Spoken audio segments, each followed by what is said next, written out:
Bienvenue dans le Financier, votre rendez-vous de l'économie au sommaire de l'actualité.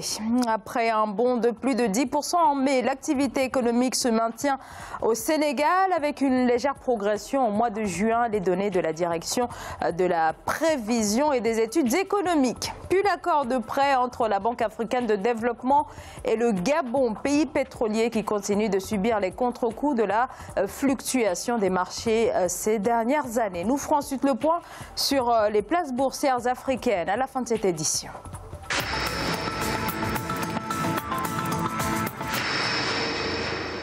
L'activité économique est en progression au Sénégal, 0,3% de points de plus au mois de juin, de quoi conforter le rythme annuel. Alors cette hausse est bien loin de l'indice du mois de mai, mais révèle tout de même, indique la direction de la prévision et des études économiques, les bonnes performances du secteur tertiaire et de l'administration publique. Les précisions d'Ibrahima Djoumaba.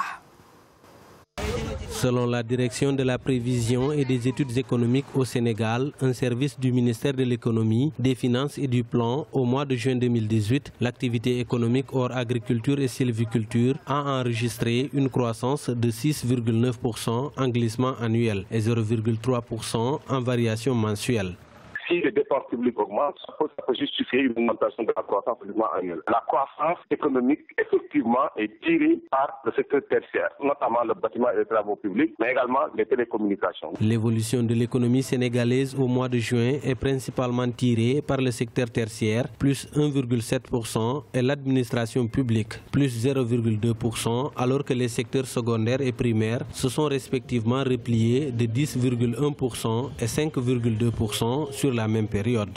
Les dépenses publiques sont en train d'être engagées par l'État, mais une grande partie de ces dépenses publiques-là sont encaissées par des entités étrangères. Nous ne pouvons pas parler donc de croissance inclusive. La croissance reste très extravertie, ce qui est une anomalie de taille que le gouvernement du Sénégal doit extirper. Selon la DPE, les secteurs primaires, secondaires et tertiaires ont enregistré respectivement 10,8%, 6% et 6,9% de croissance en variation annuelle fin juin. Avec 7,2% de croissance du produit intérieur brut en 2017, le taux de croissance de l'économie sénégalaise devrait se maintenir autour de 7% entre 2019 et 2021 à la faveur de la mise en œuvre du deuxième plan d'action prioritaire du plan Sénégal émergent.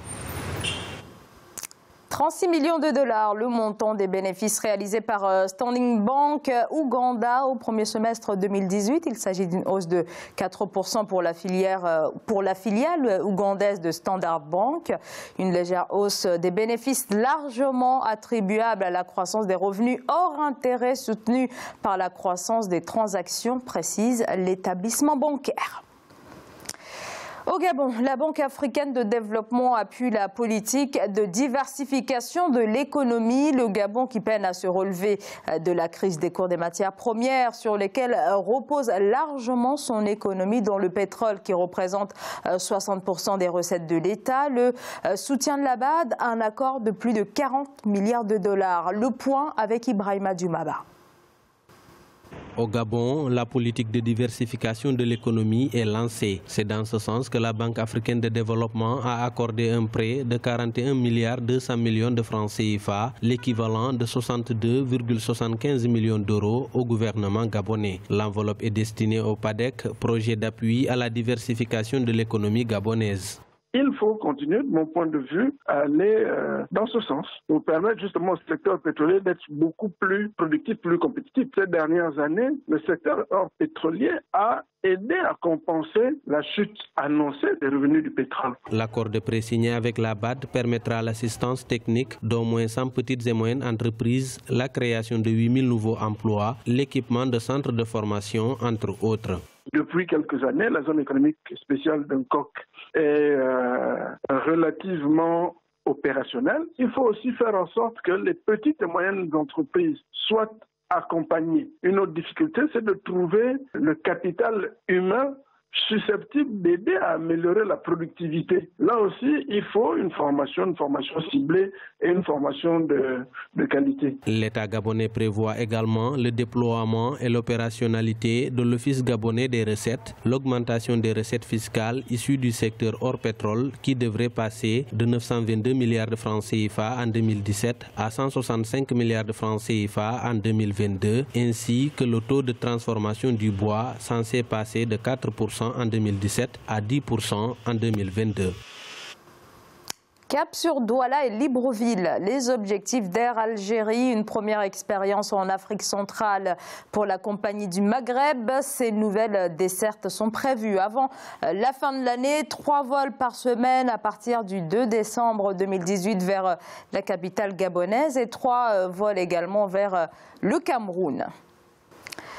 Après les débâcles successives d'Air Tchad et de Toumaï Air, le Tchad se lance dans une nouvelle aventure aérienne. Une nouvelle compagnie nationale est en gestation. Son nom, Tchadian Airlines. Les autorités prévoient de la rendre opérationnelle d'ici octobre 2018. Et pour ce faire, le Tchad s'est allié à Ethiopian Airlines, la compagnie éthiopienne qui élargit ainsi ses horizons. Elle détiendra 49% des parts de la compagnie aérienne du Tchad. On écoute Boussera Awel, il est le directeur du service commercial d'Ethiopian Airlines. Cette compagnie a pour plusieurs raisons une importance capitale pour le Tchad. Elle va desservir, ouvrir le pays à l'intérieur même, le connecter à la sous-région. Le Tchad, de par sa position stratégique, permettra plus d'intégration pour le continent africain. Cette compagnie est donc importante pour le Tchad, la région, l'Éthiopie et toute l'Afrique.